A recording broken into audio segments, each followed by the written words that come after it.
Good evening, and welcome to Waterhouse Vibes.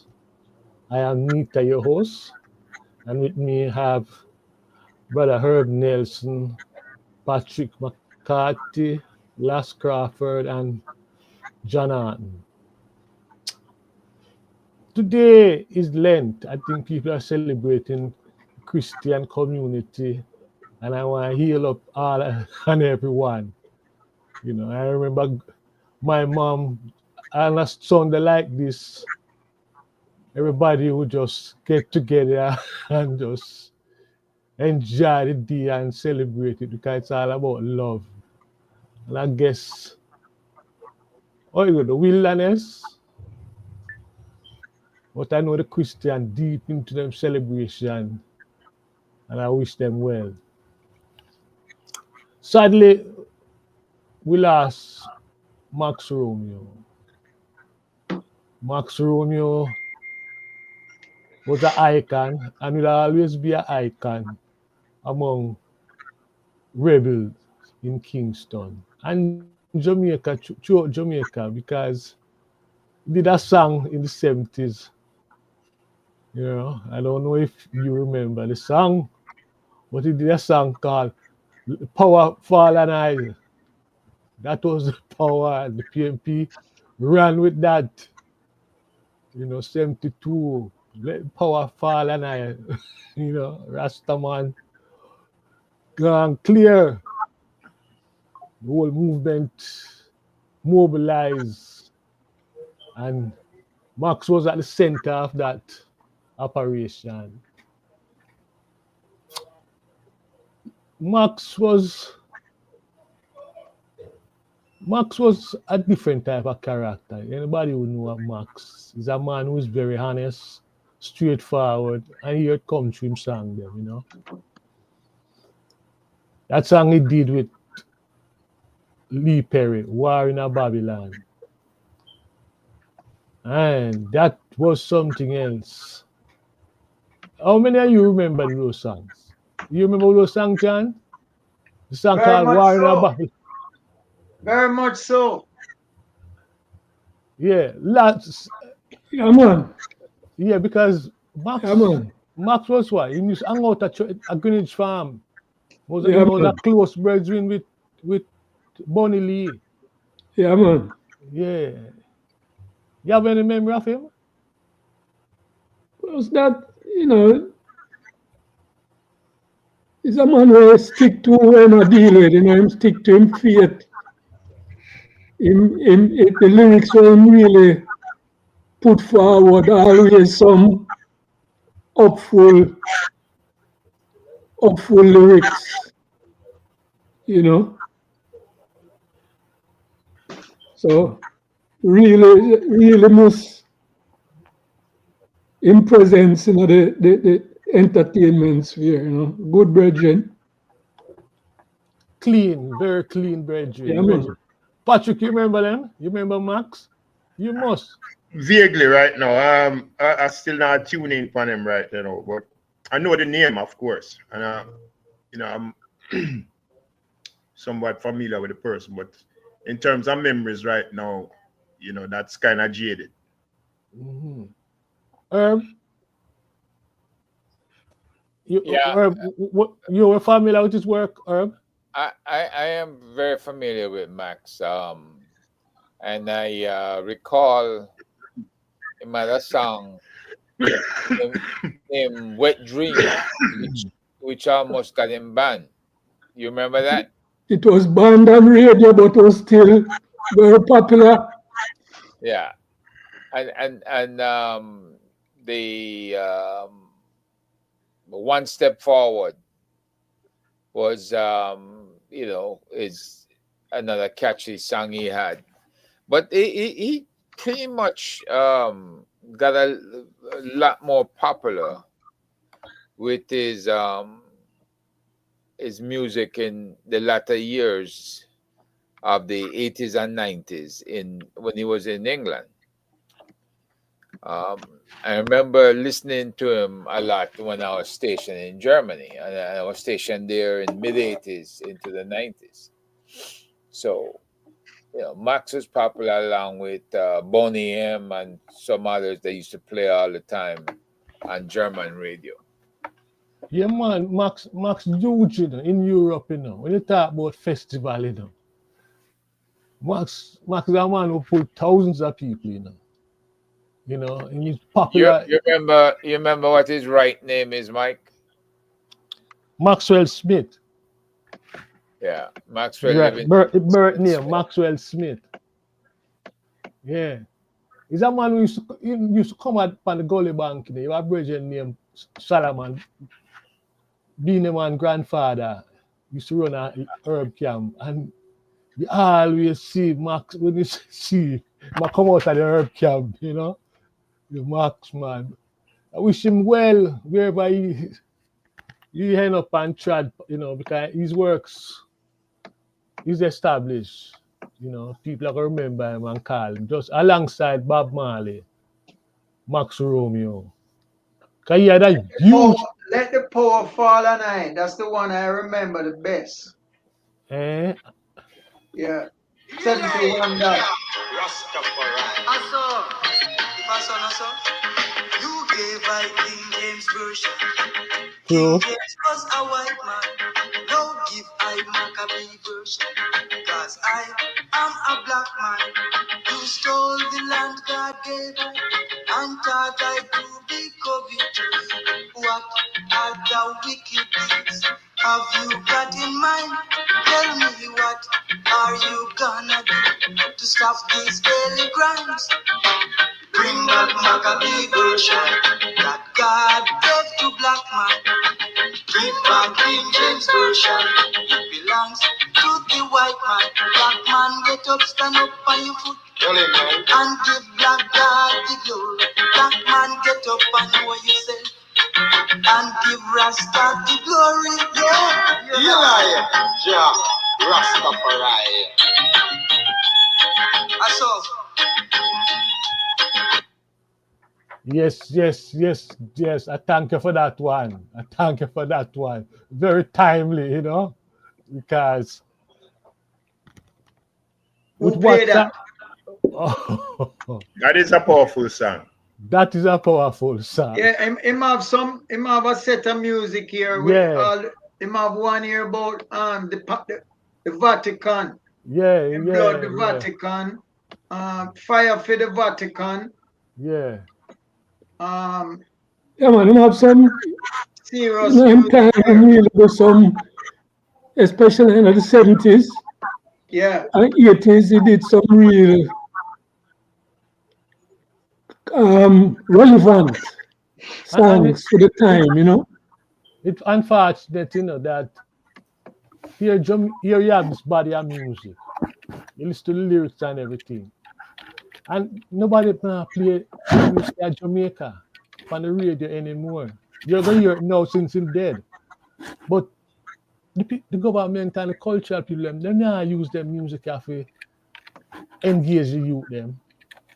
I just saw violence and, well, I'm not telling my brethren, but such is the just time we live in. the social consciousness, because Exactly. when Marx was most active, it was a period when the youth that gravitate so much towards Rastafari in the 70s and 80s. And the Rastafari message coincide with the Michael Manley progressive message at the time.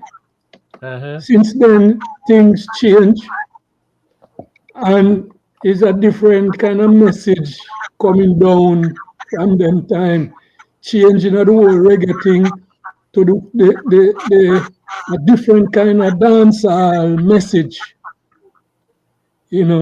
But Max Romeo, him never lose him relevance with the fans in Europe and abroad, and has always been touring and doing stuff abroad. It's just, as Mikey said, a lot of times we Jamaicans at home pay less attention to some of our icons and heroes.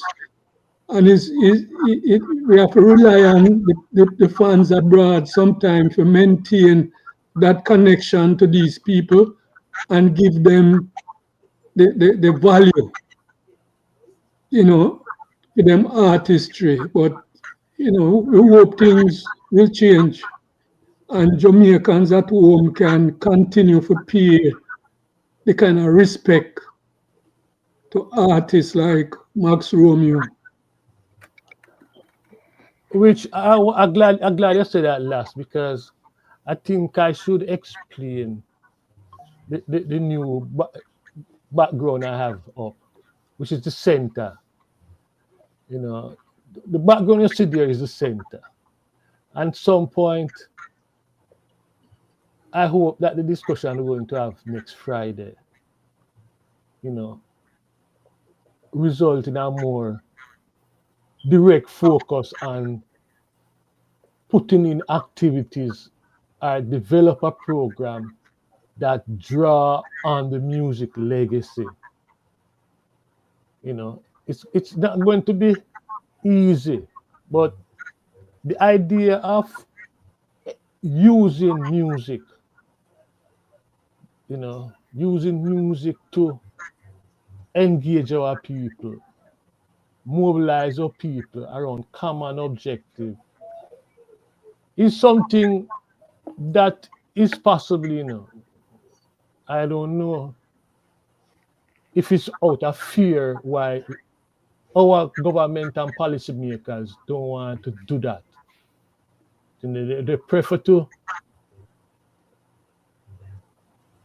hyper vibes cartel. They prefer to jump behind them. And I say, I don't know, both the politicians of the PMP and the GLP, they prefer to jump behind a vibes cartel and celebrate a vibes cartel and the whole, a Nancy story that they might push, rather than say, here is a catalog of music that we can generate resources, use to generate resources for communities. And let's develop things around that. And I think that is missing in Jamaica. Mark Golding, in his budget presentation, talk about community studio that I'm going to set up, the idea, set up this fund that will support the arts, using the arts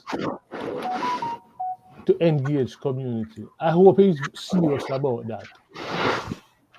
I really hope Mark is serious about the idea, because this is something that we are trying to do. And if Mark pursue that angle and take up that challenge, then there's going to be support for what we are doing in Water. And that is what excites me about Mark Golding budget. I don't want to go into it right now, because we say we're going to have a discussion about it at some point, But I want to welcome everyone, the listeners, and I should say, hand over my mic now to Jonathan. Jonathan can, he promised that you take the lead and his assessment of the Golding budget. And John, were you able to look at the speech?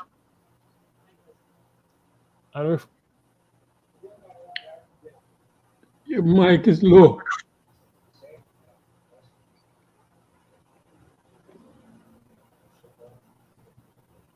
Not hearing you, John. Not hearing you, John. Not hearing you. Yeah, I'm sorry. I turned off my mic. I thought that I was hearing some sound in the background, but it wasn't me. Yes, I am prepared, and let me get my notes. Do you want me to lead off? Let me get my notes. Yes, John. Yes, John. You're the trained economist, John. So, yeah, while John do that, how everyone doing? Last, Patrick, Come on, good, everybody good good? enough. Yeah. Good enough watching your boss rule the world. All right. Cool. That's good. And Herb, you good? Yeah, I mean, like I said, we had the death in the family. Oh, That sorry to hear that, man. Sorry to hear that, Herb. I was Mm. there last weekend into this week before I Sorry came to back. hear that. Yeah. Patrick, you good? Yeah, good. Just still a battleless whole health situation with particularly with the remnants of the shingles. Well, I know you will work. He's a herb man, though, so I know the Yeah, shingles well, in know for me, a fight. I I gotta be know that. persistent there. Yeah. Yeah. John, you can go Yes. ahead, John. Go ahead. Yeah, I want to start by saying that I I want to apologize to both the members of the team as well as to the guests who are listening, because last time we discussed this, I think last week or week before last, because we didn't have a meeting last week, I really had not listened to Golding's presentation. And this morning I did. It's 3 hours, but I didn't need to listen for 3 hours to get the substance of it. And I want to apologize because it certainly has changed my view on the orientation of the PNP in the current situation in Jamaica. So I don't blood them as I was blooding them last week or last time. I believe the speech represents a much different, let me say, a more PNP type orientation. It spoke to the needs of the lower, poorer Jamaicans in all its aspects. I was particularly cognizant of the comments about ethics. And in fact, Golden made the point that ethics and corruption is the main thing that separates them from the Jamaica Labour Party.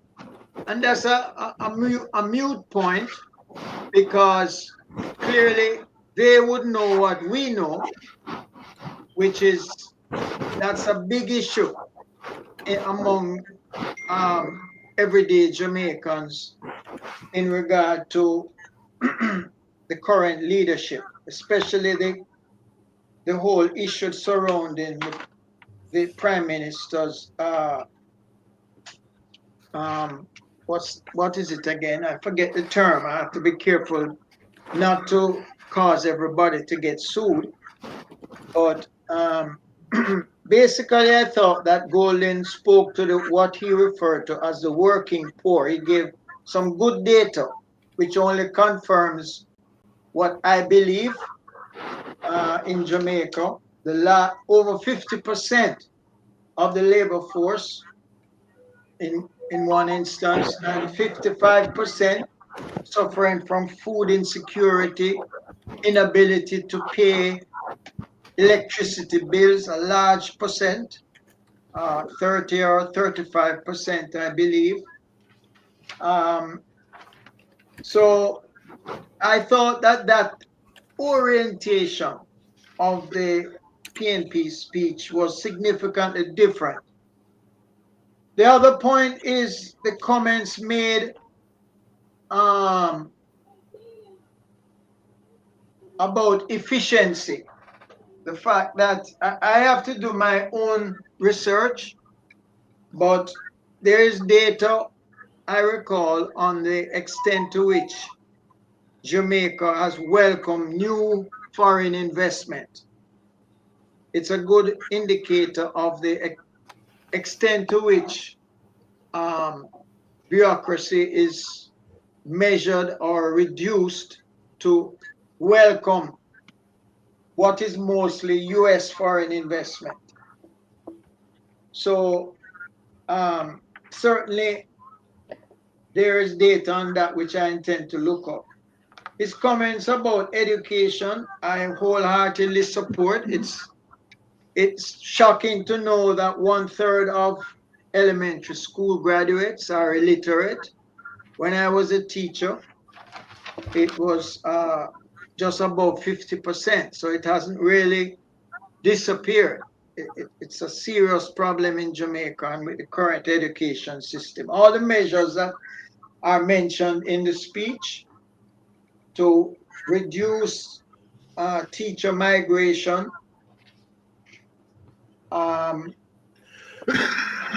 and to enhance teacher livelihood are welcome decisions that any reasonable teacher force would approve of. I just have to get independent data on the extent to which that is so. In fact, I believe it will be useful to have someone who is conscious of the education system to be on the program in future. So I've made a note of that to see if we can get somebody. I thought that the comments about the youth development project, the culture, where is it? Culture and creative industry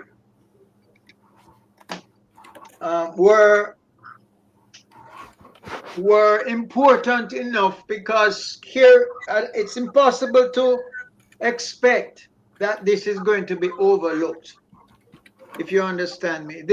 His constituency is where Bob Marley is located. It's very hard to make a promise like that and ignore it, given the situation and the constituency that he represents. And it will be useful to see if we can get some information on what they are doing and look to see whether there are aspects of it which we can incorporate into our project proposal. I remind the chairperson that not everybody on this meeting that we have coming up is in the on the committee that is going to develop the project. I mean, we can make changes and have that done, but I didn't believe that the meeting on Friday is to discuss the project. The meeting on Friday is a business meeting to enhance Waterhouse vibes. But there are some good points. One of them I thought was 24-hour entertainment zones in Jamaica. That's for live entertainment. Also, the criticism that not one of 400 applications for film projection the development of the film industry were approved by the Labour Party government in the time that they were there. Of course, it's long overdue that Bob Marley should be made a national hero. I have absolutely no disagreement with that. I don't know if any of us would. There's no place you can go in the world today. The name Bob Marley extends beyond any other single personality in Jamaica, throughout the world. I mean, I'm not saying I travel everywhere. For example, I've never been to Vietnam. I've never been to China. But in all the places I've been, the music, for example, at the last Olympics in Paris, the One Love single was the number one, was the featured music for the Paris Olympics. That was playing on a huge record at the Eiffel Tower in the Olympics. And right now, I go to lunch on a Monday. After yoga, I go to a place called One Love. I think it named One Love Chicken. It's out of Texas. I go inside and them have a big sign say One Love. It's not in the name on their website or anything, but it are on the receipt. But inside, it's promoting Jamaica, and it's services beyond Chick-fil-A and so on. So right now it's a new competitor to Chick-fil-A and fast food that seem to be doing well in this area. I will try and take a couple pictures if I go back there, but that the point is the name and the slogan One Love is being captured to promote a point that that Golden makes in regard to copyright rules and laws, that it's way beyond us. I mean, I'm fearful to even go like to a place like Japan or Brazil, because I'm sure I'm going to see lots of things that have taken on Jamaican music, whether it's Bob Marley music or some of the old time reggae music, Steel Pulse, Max Romeo, etc. So we are on track, so to speak, to contribute to and to find a way to direct some of the benefits that are to be had towards the Waterhouse community. Those are my comments. So again, I apologize for my comments the last time, which were highly critical. The brain drain is a serious problem. I mean, Barbados and Trinidad does not have this problem, but this is a feature and function of both the nearness to the United States and the squalor that exists in Jamaica. I mean, it's true that middle class people can survive if you can cope with the crime and other negatives. But it's clear that this is a problem that any government has to consider, how to keep talent in the country given our circumstances. It's a big problem. So those are my comments. He also, let me just add, the impression I got was that they are not in support of the mass killing. They don't believe that what they did or do when they were government, the data seem to suggest that their numbers were significant. The mass killing of youths, what he calls it is targeted, he calls it what? Targeted intelligence against organized crime.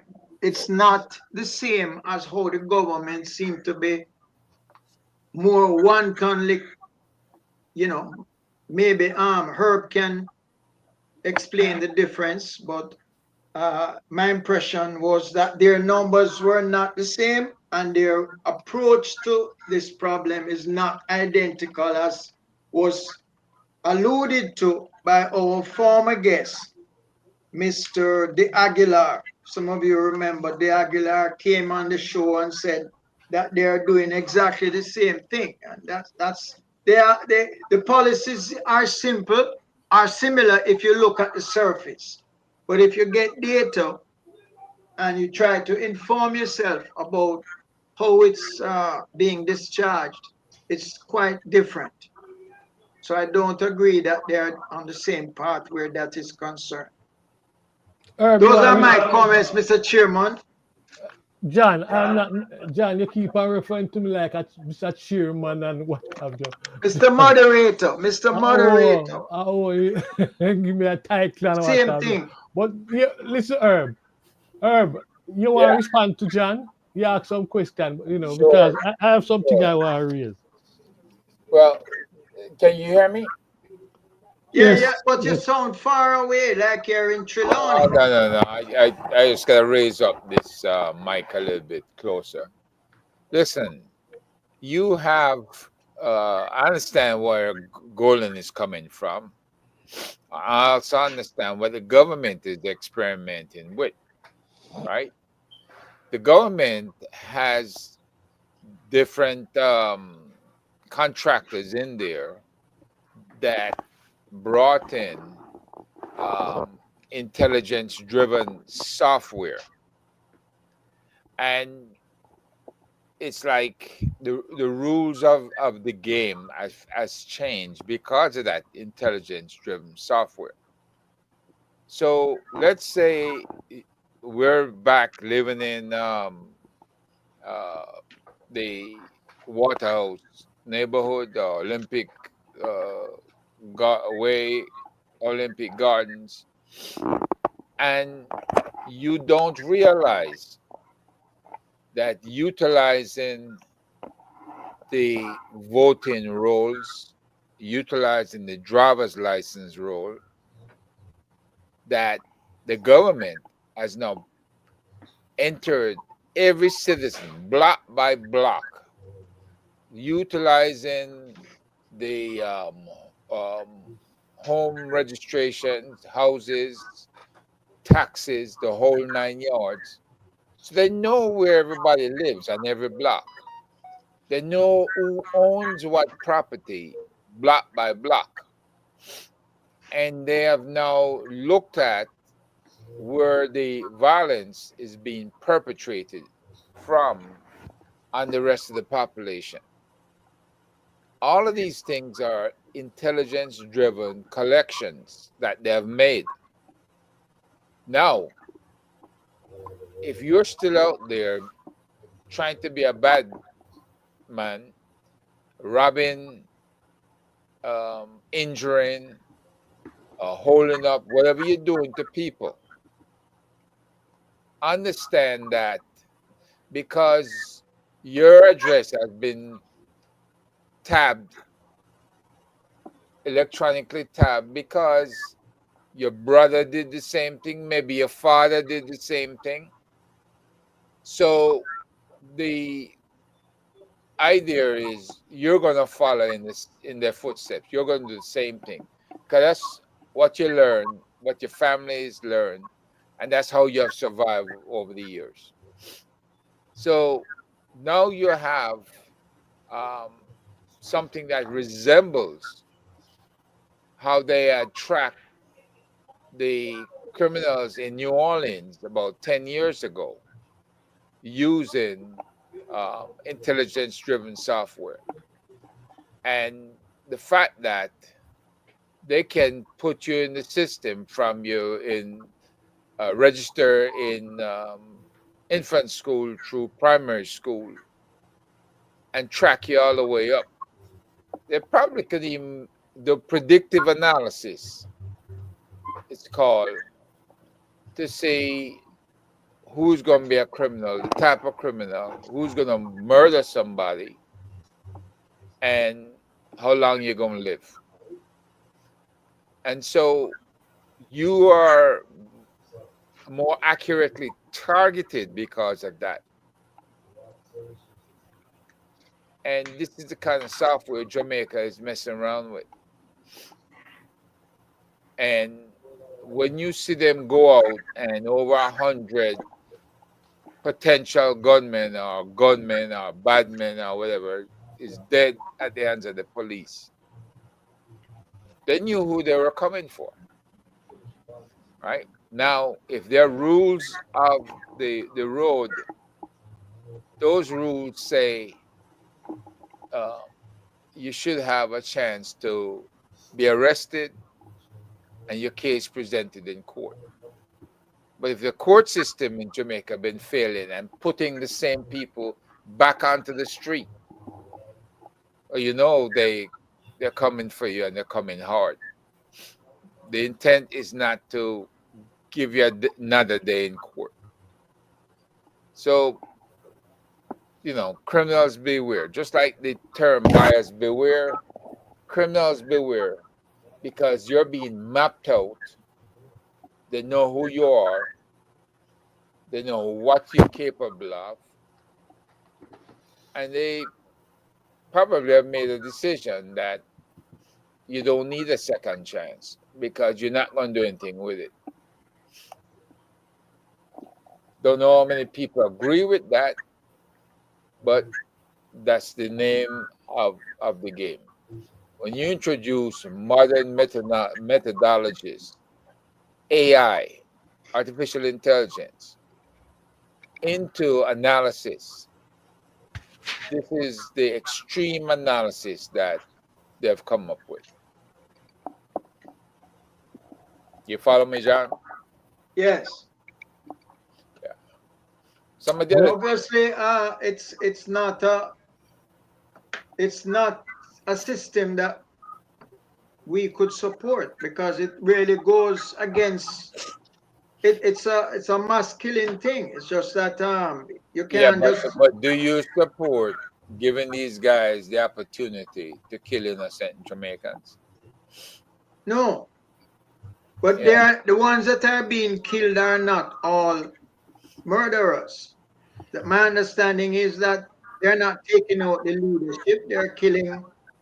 But John, the thing we have discussed a number of times with that approach to crime is that a number of situations in Jamaica now play into the hands of the government.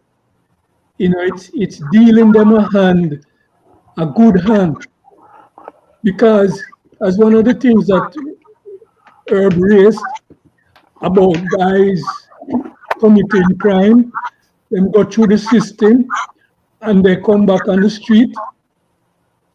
That is one thing that is generating support.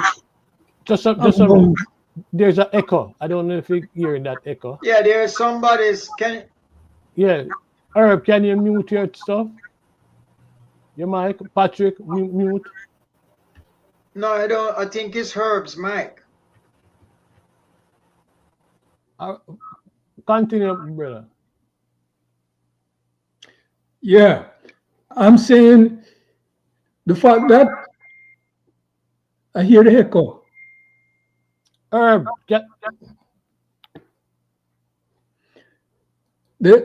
it's not me. I've been muted. Go ahead, continue. The fact that you have criminals who just cycling through the system in and out of prison or jail and creating more and more criminal activity, and the fact that the crime rate is so high and that the murder rate is so high, it generates a level of sympathy for the approach that the government is taking in fighting crime. We looking at it from a justice perspective and a rights perspective, we know that that is not the correct approach. But the general feeling amongst the public, which the government is trying to satisfy in an election year, is that there's anxiety to get the crime rate down and anxiety to eliminate the criminals. So that is playing in their favor, and they're trying to capitalize on it at this time before the winds change. And that is probably why in his budget presentation, he was silent when it come to criminal justice reform, police reform. It's like two guys who are in a fight, and they're fighting to see who killed the most. And to me, I have to ask myself this question: does it matter if the PMP government kill or the GLP government? Who is doing better at killing? In the long run, a loss of life we are dealing, young youth's life where the man them are cut, kill off. And that is one thing we need to be more vocal about.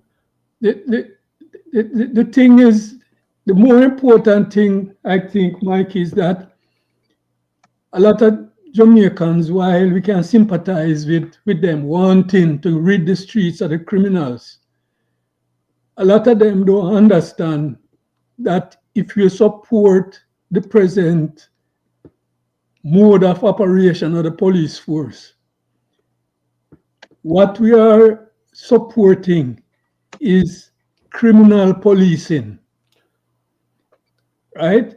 We're coming from a situation where you have criminal police involved in scamming, criminal police involved in gun running, criminal police involved in execution for hire,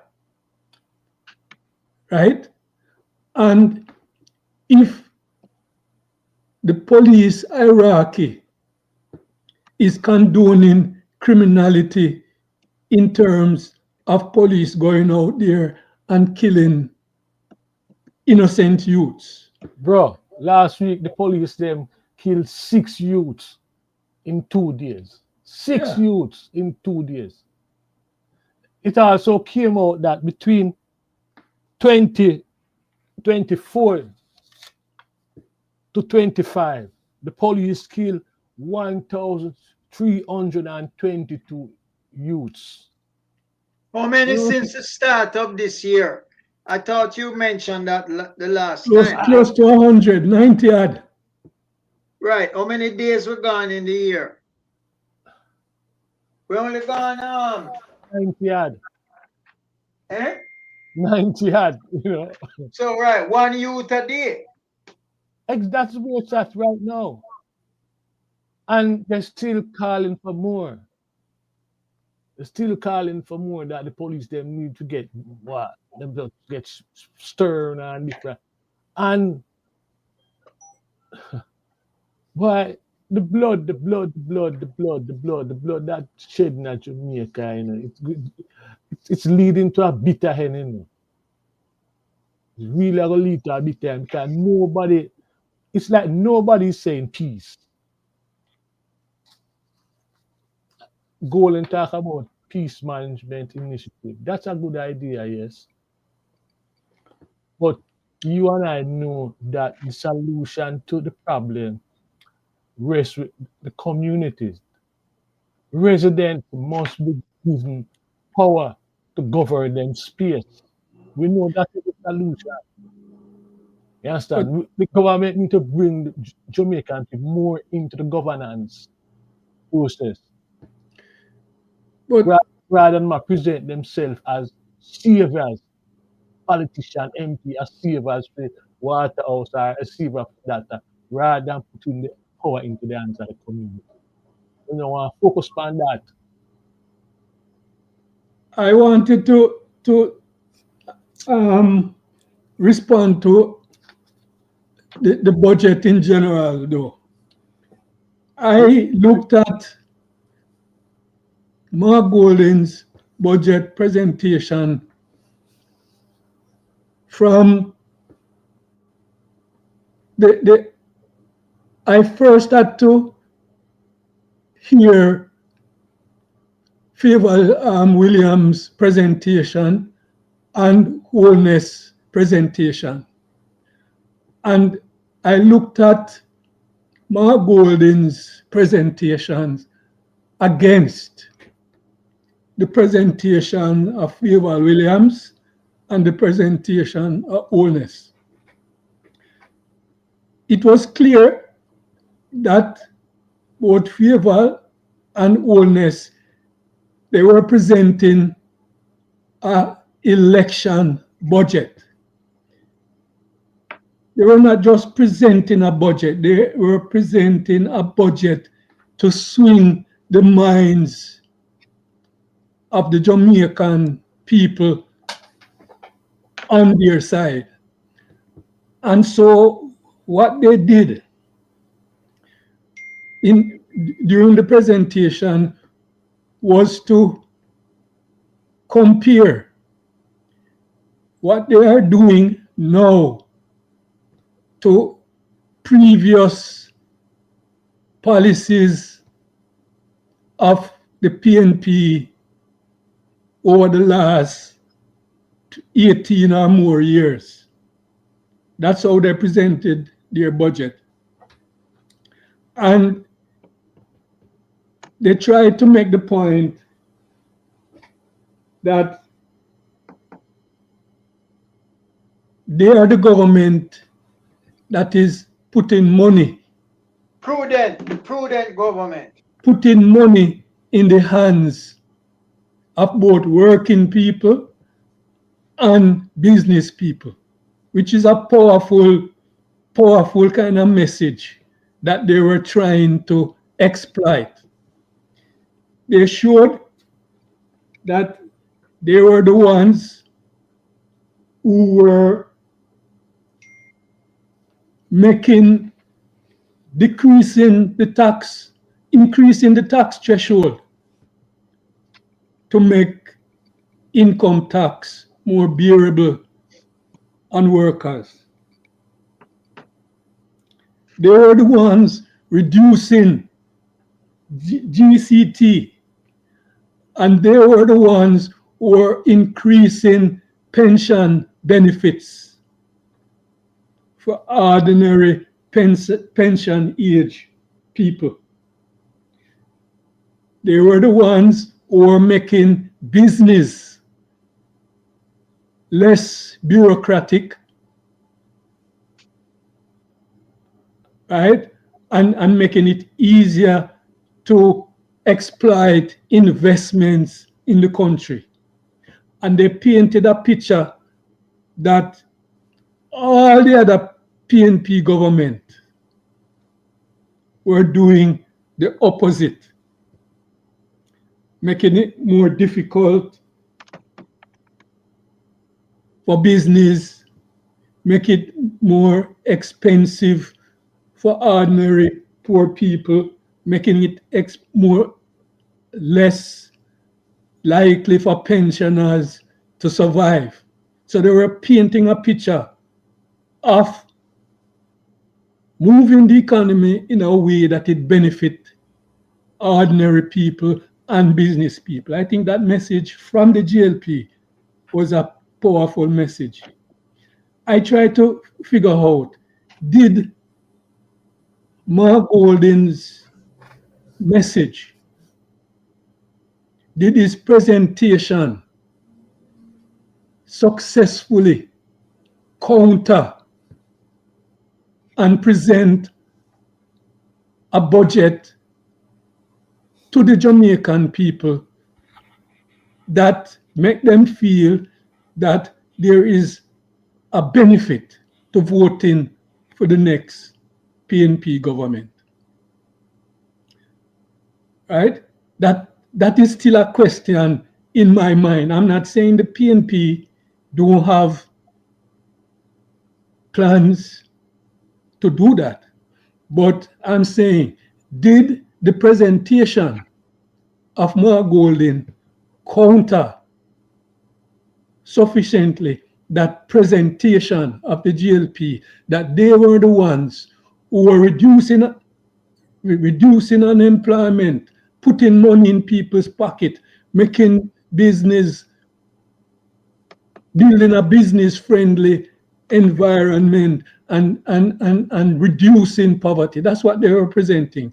Did Mark Golding's presentation in an election year sufficiently present the PNP's counter position to make poor people feel that, yes, we can vote for an alternative government under Mark Golding that can do better at reducing the cost of living, right? Mark Golding, he spoke of the 4 E's: efficiency, education, energy, and emerging industries. The PNP addressed all of those issues in their presentation. They were also talking about efficiency, making government more efficient. What they did was they pushed that argument of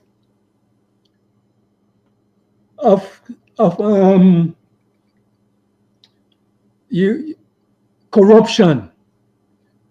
For the last how many years, corruption has been on the front burner and has been dogging the GLP, right? But in their presentations, they pushed the corruption issue out of the way and tried to present themselves as a government that is trying to be more efficient, trying to be less bureaucratic, trying to put money in the pockets of the people. Right? I try to pay attention to what their presentation was trying to do. Right? Because it's an election year. And I believe the PNP need.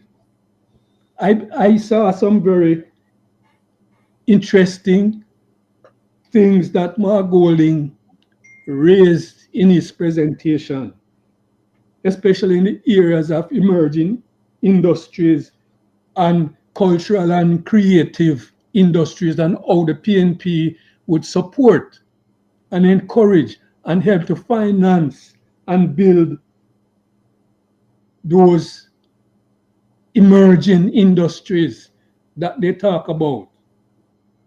But we need to look at, did the PNP present themselves, if they were in government, as countering that GLP message that they are the ones who are able to reduce unemployment, put money in your pocket, right? And make things better with your proposals. I don't think that was the objective of Mark Golding. I think the objective was to sell him to the Jamaican people, sell Mark Golding to the Jamaican people. And I say that because although the GLP is not saying it, they are carrying this white Jamaican, anti-white Jamaican line. And you to sometimes hear different members, or even on the social media, you see that, a lot, even former PNP activists pointing to Mark awkwardness in terms of whether he represent a certain class or he stay a certain way. And for example, Mark, part of the outreach taking place in Jamaica right now is Mark I go at the dance them. Sometimes go some dance, sometimes go different parts to make sure it link.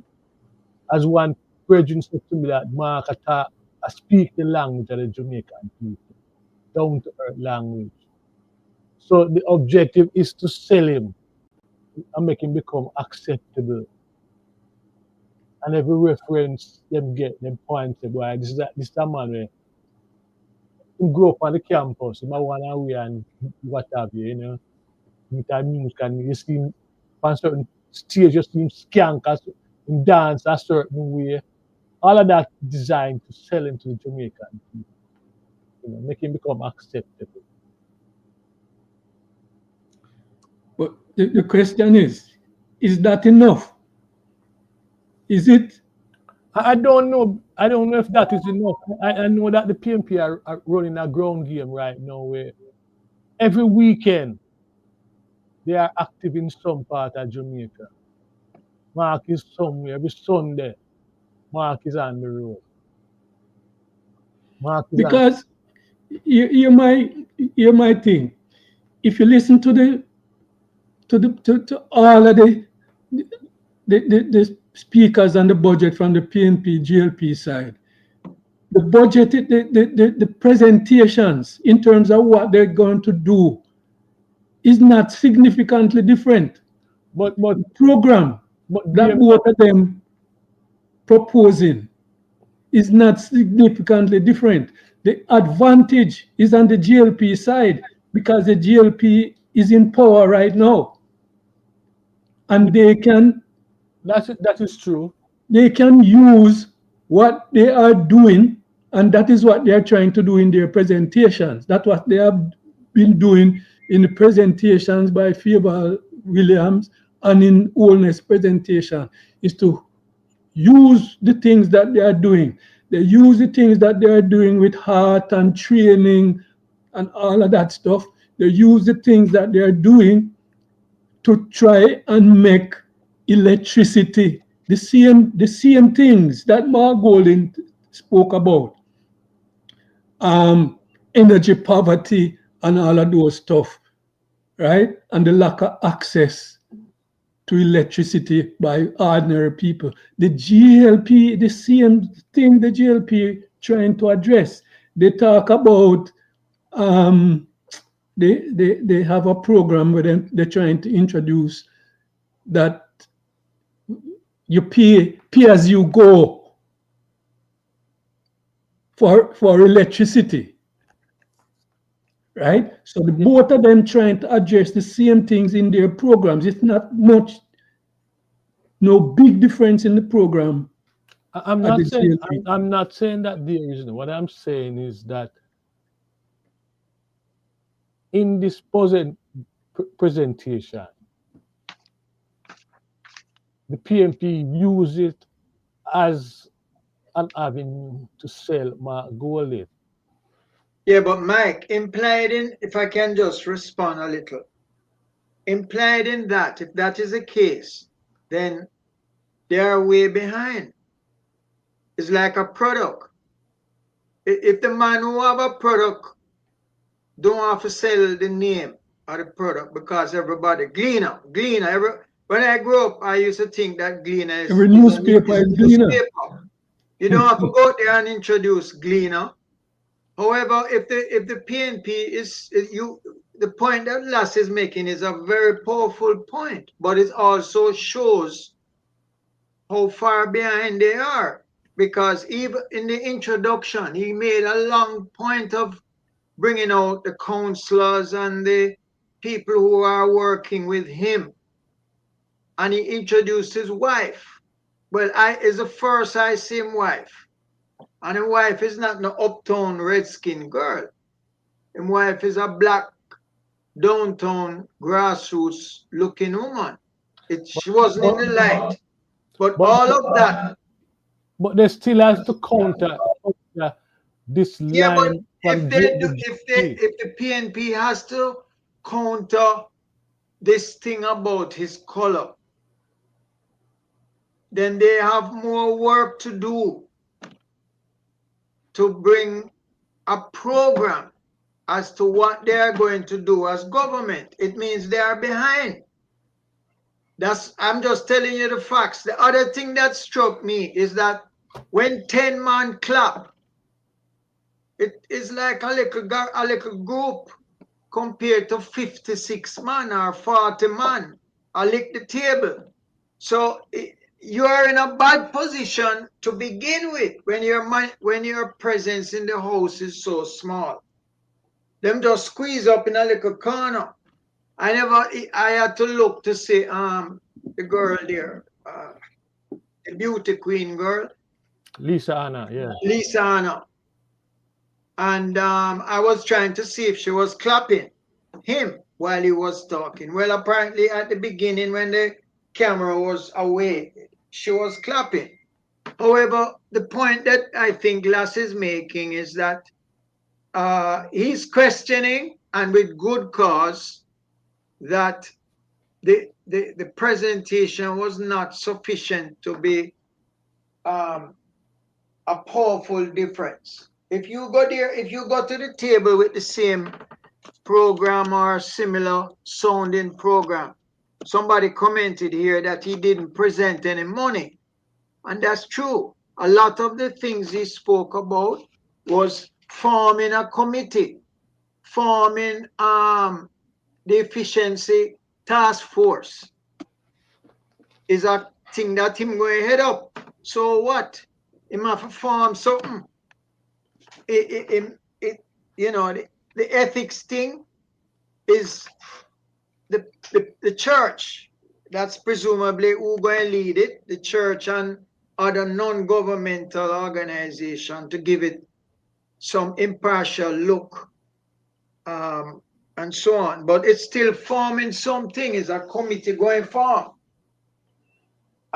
So it's difficult to say. I think people in Jamaica who are already PNP will see value in what the PNP is saying. But I tell you, one of the things that struck me, because I'm a data-driven person, coming from the world of university and all that, was the way that Holness presented all of his proposals to bring out, since independence, what happened with crime since independence. When we were the government, crime is less than when them was the government. What happened with cost of living? What happened with unemployment? Sometimes those figures might be wrong, but it's a powerful way of presenting. What he's really saying is that since independence, we have been more prudent to address the problem of debt in the country. And because we're addressing debt, we have more money to spend on things that the people need. Golden agreed with a piece of that. He said that debt was not just you. Debt was the two of us, Portia, PJ, him, set the debt program, and they are on the path of achieving it. So every time Holness get clapped, him really, what he's saying is that the other government is waste money, never do the thing the way that them is doing it. And I don't know whether the way that Mark Golden responded in the budget debate, would be sufficient to address some of those points. I don't think Patrick, pick up, bro. there's a whole lot that is left unsaid about this whole thing. Such as usually go ahead. Usually when you have these budget presentations, it's really the way they promote it or the way they put it forward is really supposed to be more about a debate, right, between the two parties, right? And that's why it is structured in the way it is structured. But the fact of the matter is that people have not really taken that great interest in budget presentations, particularly ordinary Jamaicans and the poor working class Jamaicans and all of that, right? For the most part, they don't even listen to it, right? Now, what needs to be done is that all of that needs to be, there needs to be effort to change that, right? By making this budget presentation and so on much more relevant, more relatable, right, with people, so that they can understand what's going on and understand what's being proposed, right? Because in actuality, we can't say year after year, right? How much have we really benefited from budget debates or budget presentations? You know, not a word has been said in terms of, you know, how Jamaicans, right, react in under these circumstances. You know, when there's a budget presentation and so on, right? That's totally left, you know, out of the whole equation of you know, assessing it. And my concern is that, is the PNP really making themselves ready for an election, right? And to govern via an election, right? And I'm not getting that feeling sufficiently. But then again, I digress, because, you know, of course, I'm not on the ground down there, right? And again, we tend to talk more around the things that are in the news and the things that are, you know, being published and, you know, social media and so on. But, you know, at the same time, we need to really get a feel of what the Jamaican public reaction is like to this budget. I want to say, no, Patrick, I listened to this budget debate and I saw a big improvement in, you know, over the years, you got the feeling that the budget, like the politicians were talking to themselves. I think this year, I think both parties made an effort to simplify the language and the presentation. I agree with you. It was different from most years. If you listen to Olness, if you listen to Theodore Williams, if you listen to Golden, you get the sense that, you know, I don't know if it's because it's an election year, but you get the feeling that they were talking to the people. They were trying to really convince. But take for example, the whole crime situation, right? We know what the crime situation is, but nothing is said about that, right?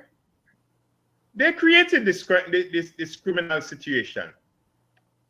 Youths don't have anything to do. Youths don't have jobs to look forward to. Youths don't have no kind of youth development to participate in, right? No kind of program to participate in. There's nothing that is opening up opportunity. No policies opening up opportunities for the youngsters, right? Leaving school and all of that, right?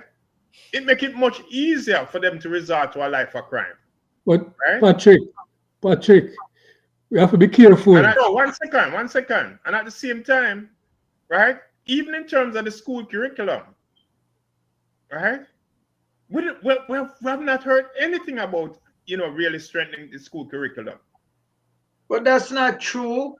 The Prime Minister, Golden talk about lots of things to do with education. And he also talk about imbuing Garvey in the curriculum at all levels. It's not that it wasn't done before, but it's really a lot depend on the individual teacher. My assumption in listening to that is that there will be a bigger effort to imbue blackness, self-worth in the curriculum. I don't know why I don't say Rasta as well, because that is, how can you bring up Garvey and don't include Rasta? Exactly. But again, to John, right? It's one thing to say it and then pass it off as if it's a responsibility of the teacher.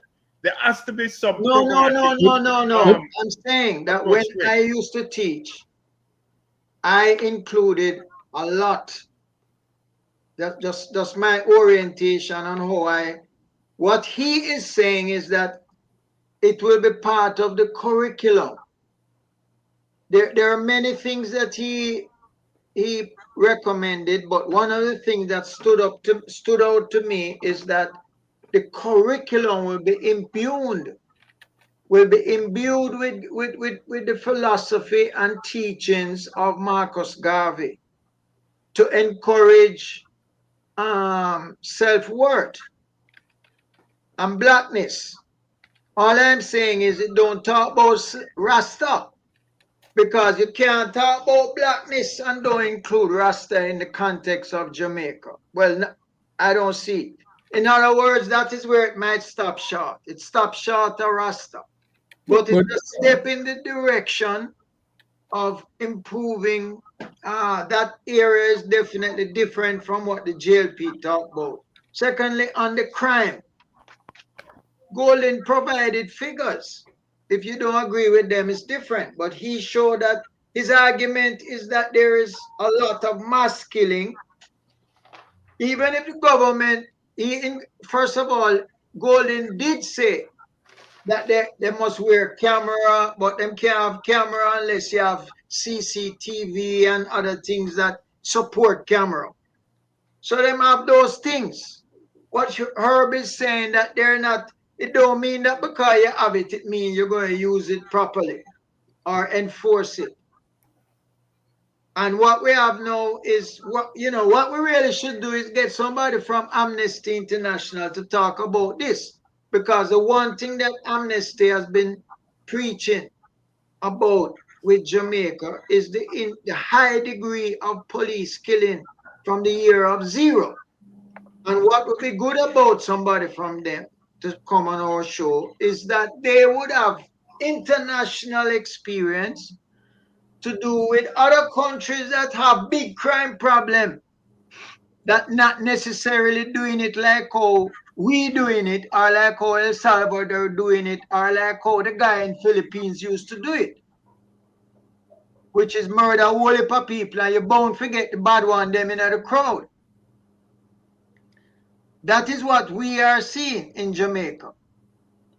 So the technology is not, I don't think that they're both preaching on the same tune. I don't get the impression from from Golden that that's something they support.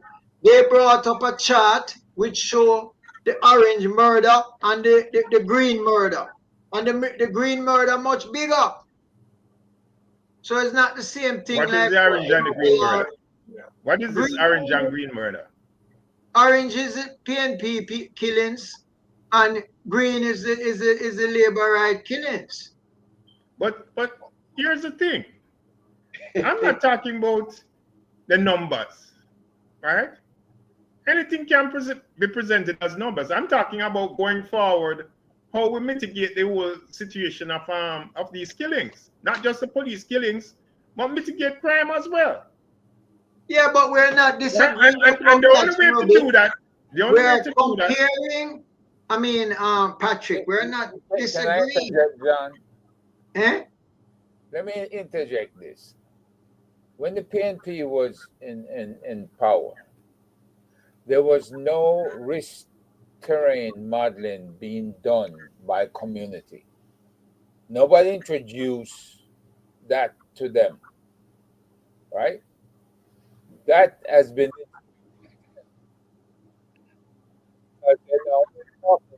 predictive analysis. Put up your mic. Put up your mic. Closer. That identifies underserved areas prone to violent crimes like shooting, robberies, and murders based on historical data.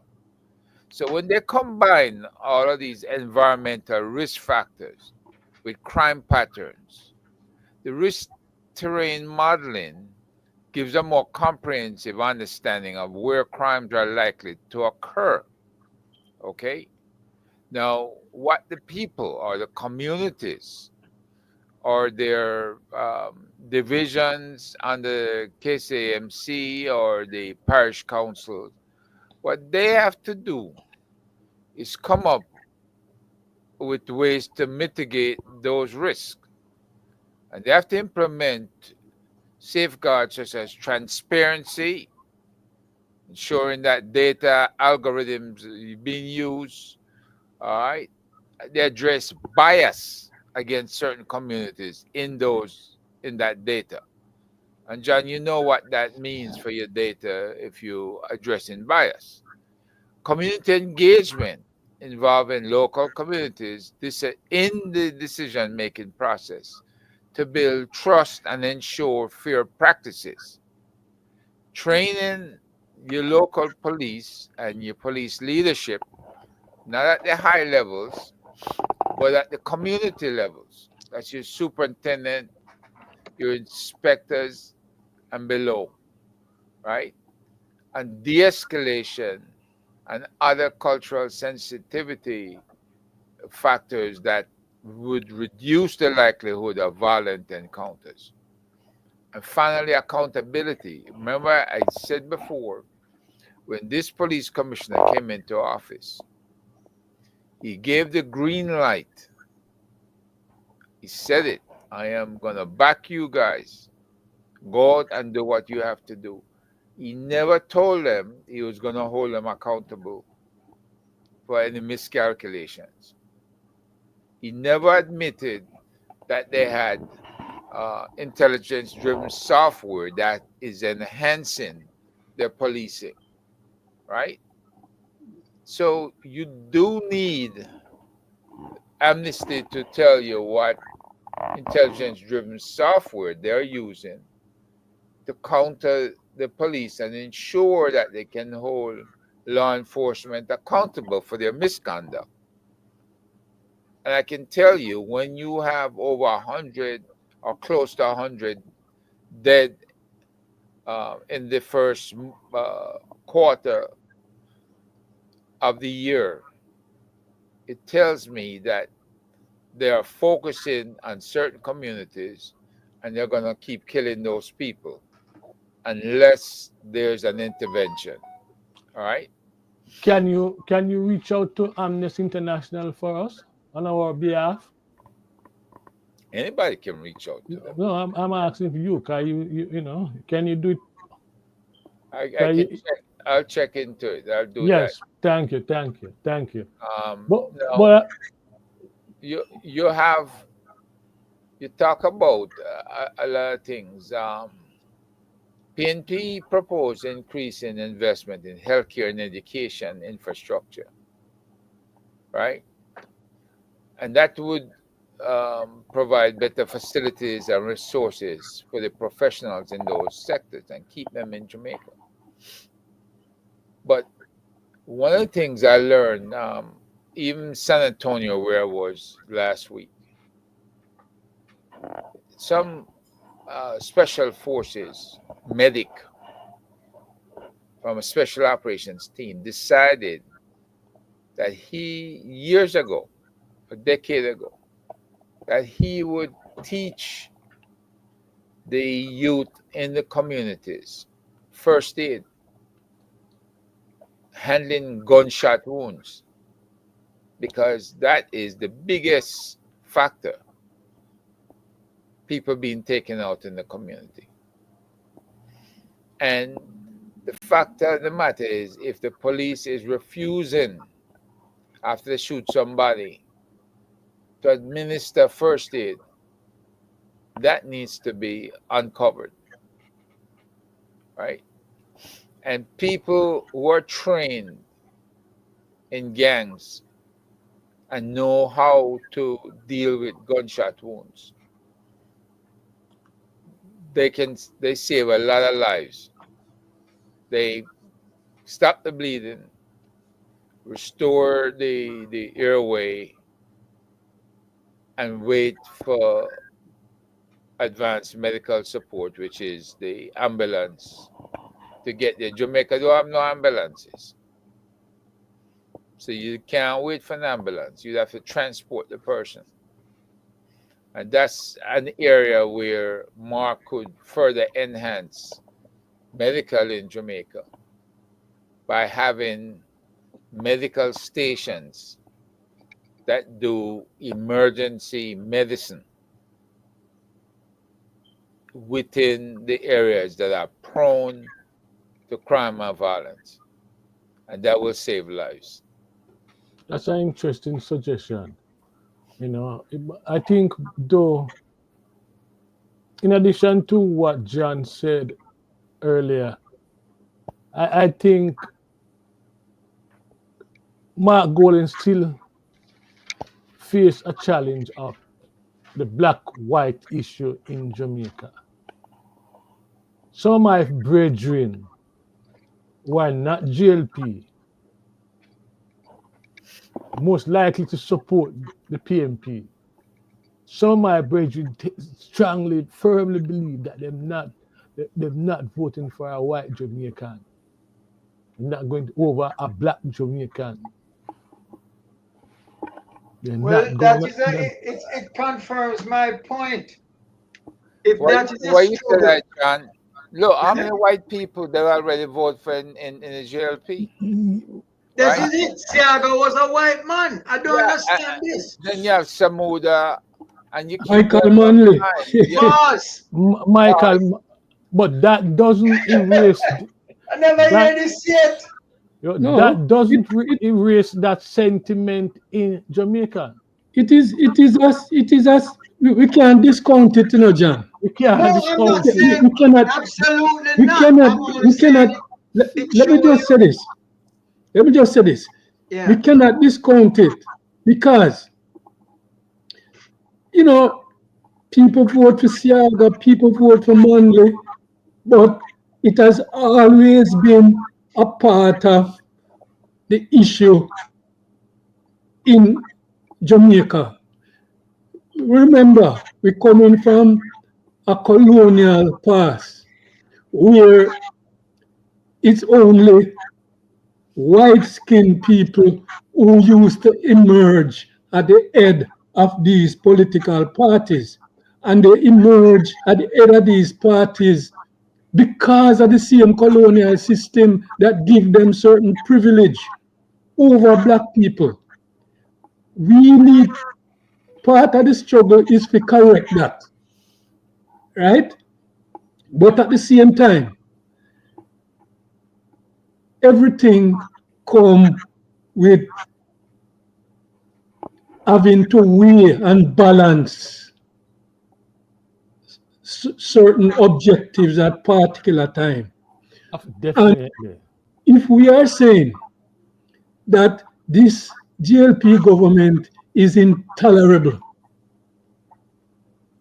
right? We have to weigh that against that recurring struggle to make black people have the same opportunities to lead the country as these white-skinned people. And we have to say, which is the primary struggle at this time? The primary struggle at this time should be to get out this corrupt government, right?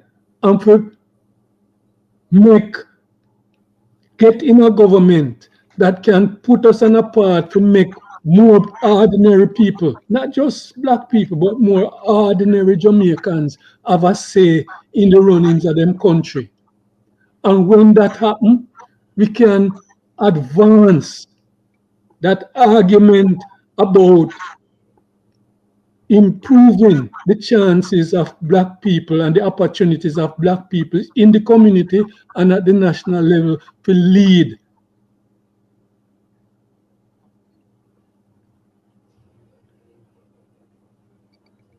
Silence, John. Are you? Yeah, I think my position is misunderstood.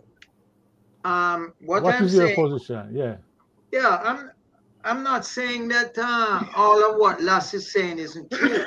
My basic position is that if the PNP has to struggle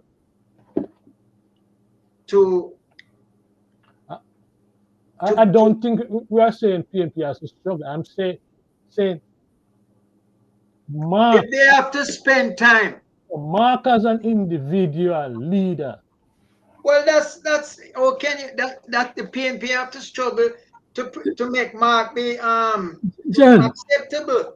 I don't That's, think it is a struggle. Believe no, me, but I that's what don't think it's a primary. I'm Why not saying Mikey? it I is. understand what Mikey say and him raise these things about him bridging, but I don't think it is the major concern amongst the electorate in Jamaica No, right now I think corruption is. to I think prevent I a think cor- golden-led government in the country. I don't think it's a primary Okay, well, I'm concern. glad to hear that. I don't think so. Yeah, I don't have any feedback, but I'm listening to But I Nita. know there are people with that view, but I don't think it is a primary issue. no, I don't think it is. I think I think the GLP trying to make it out that way, but I don't think that would prevent him. I think as long as the PNP have a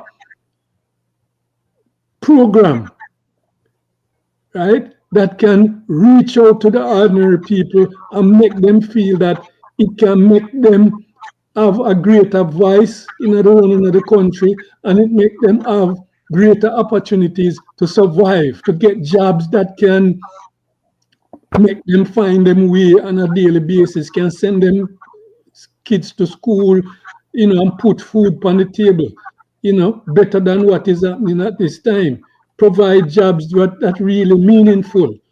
Just call, just say the employment rate is at 4.3%, and that 4.3%, reflect that a lot of the jobs that the government provided and the private sector providing, people can't survive on it. We don't need that.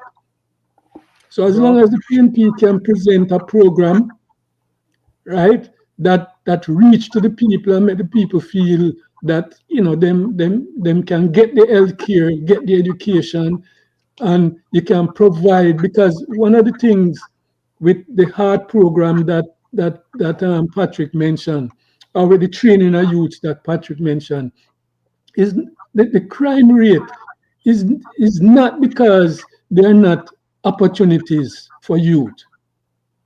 There are lots of opportunities for youth. The GLP, give them credit where credit is due. They have done a lot to expand and to make the heart program more efficient, right? But there's a lot of the programs not being taken up by the youths. That is why, if you notice, one of Mark Golden's proposals on training of the youths is to make the workplaces, is to tie the heart program to the workplaces so that some of the youths can get training while they are working, right? And other incentive to try and get these youths into training. Because right now there are training opportunities in Jamaica that is not being taken up by a wide cross section of the youth, and we need to find out why, and them have to find strategies to reach these youths, to get what? them trained and employed and be more productive. Well, let me say this. Hold on, John, hold on a minute, John. I sit here and I listen and I reflect on the reasoning, you see, that we're having so far. And I keep on asking myself, why the politician of both sides, PNP and JLP, why are they afraid of Jamaican people, trusting the Jamaican people? Because all of what we talk about come down to Jamaican people having a greater role in governance of the country, from the community right up to the cabinet. Why are they so fearful of the Jamaican people, not wanting to trust the Jamaican people? Give us more control over I, communities. I'm glad you raised that, Mikey. Let me answer that. It is a specter of socialism. When you speak about grassroots governance, that term for some people and for the Americans especially, if you want to know the truth, is a specter of socialism. That's not a policy that any government that want to maintain IMF and the rest of what's going on now is going to tolerate or espouse. They will say that they're going to have program, but the program don't go far enough. And the reason is because that's not the thinking. It's not. Jamaican redskin people don't necessarily want to have Rasta and them in the same boardroom. That's just how it is. That's where we are. And, I think, as I said, I'm glad you raised it, Mike, because I think that's where the PNP in their presentations could have created the difference, right, between themselves and the GLP, right? And I thought that they did not make use of that pathway in their presentations to show how their policies, the approach different, to show how yes, to show how their policies can make Jamaican people have a greater say in the runnings of them community, have a greater voice in how the budget is spent and how the budget is put together, right? The PNP have that kind of opportunity, and the PNP have a different history than the GLP in which they could support such a proposals, because over the history of the PNP has shown that there has been much more democratization of the communities under previous PNP administrations. Right? So that's a strong point of the PNP, which the PNP need to exploit, because the PNP definitely, coming into this election, the PNP has to create this difference in the minds of the Jamaican electorate to show that they are not the JLP. Well, let me make one point. I'm sorry. I don't want to be. You watch how the announcement and execution of Bob Marley as a national hero go in Jamaica. If the PNP come back, that's one thing. The only way that we'll get the PNP to shift towards what Nita is talking about, since you don't want to call him chairman or convener, right? You watch what is going to be that. PNP have to come back. When the PNP come back and it start buck and buck and buck, it going to open the door to the black people who feel that, boy, my time will come. You watch how they're going to announce Bob Marley hero and Louis Bennett national hero. You watch. Where them going to have it? Who going to be there? How control it going to be? Is it going to be a thing that just open for all Bubba Dread and every Dread for come? Or is it something exclusive that only a certain university type event or something like that? I think we can watch and see. You have a point, John. But listen, all right. They've been debating this issue for a long time. Which issue? The Marley and Louis Bennett, right? And they have enough. They have all the history on both of them. What they've done for Jamaica in the diaspora as well as in Jamaica. And Holness is proposing the order of national icon, which is a step below national hero, right? which is his way of saying, well, I can't elevate this dread. No matter how you look at Marley, he's still a dread to all. Still a dread. Right? Can't elevate him and cannot, do this because his constituents, right? The upper class of Jamaica is not going to keep supporting him, putting this kind of stuff out, right? It was tough on them when they had to recognize Garvey because Garvey was already recognized internationally, right? It was easy when they had to do Manley and Buster, right? It's easy when they had to go back to Sam Sharp and George William Gordon. Because them man a slavery man. But right. No, right. But now you're talking about bringing a dread up to that stature. And guess what? Them go on Dennis Brown. Them go on what's the other Whaler? They Peter Tosh. Bunny Whaler. Bunny Whaler, the rebel. Well, you see, and Holness don't want to be the one to open the gate. Anybody touch that to that other icon. Yeah.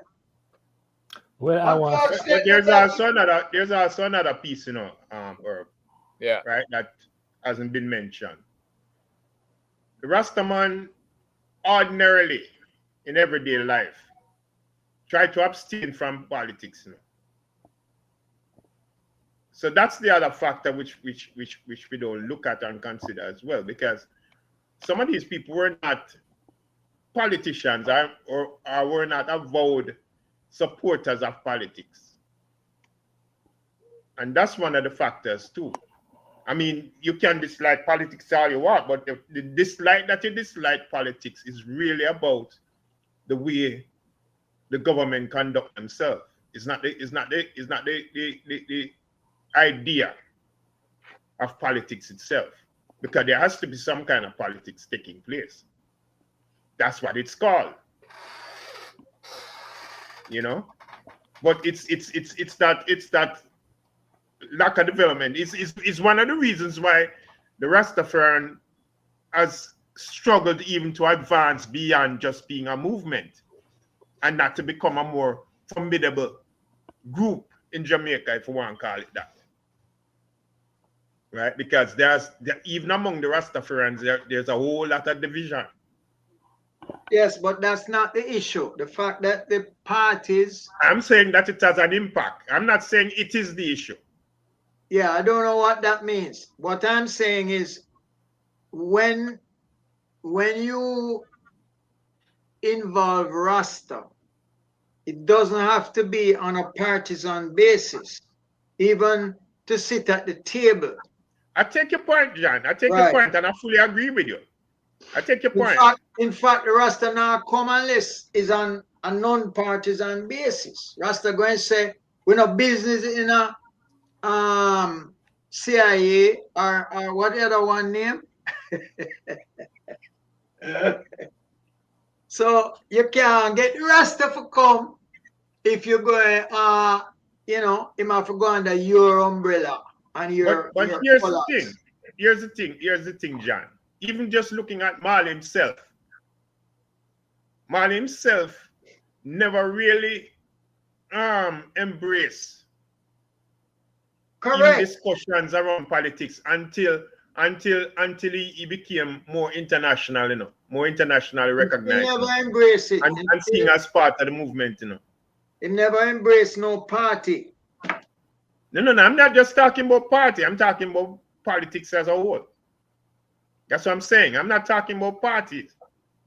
Yeah, anyhow, I think we agree on this. I don't think there's any disagreement. There was another point that I really was going to try and address, but I can't remember which point it was. It last raised something, and my intention was to respond to it, but was to do with Jesus.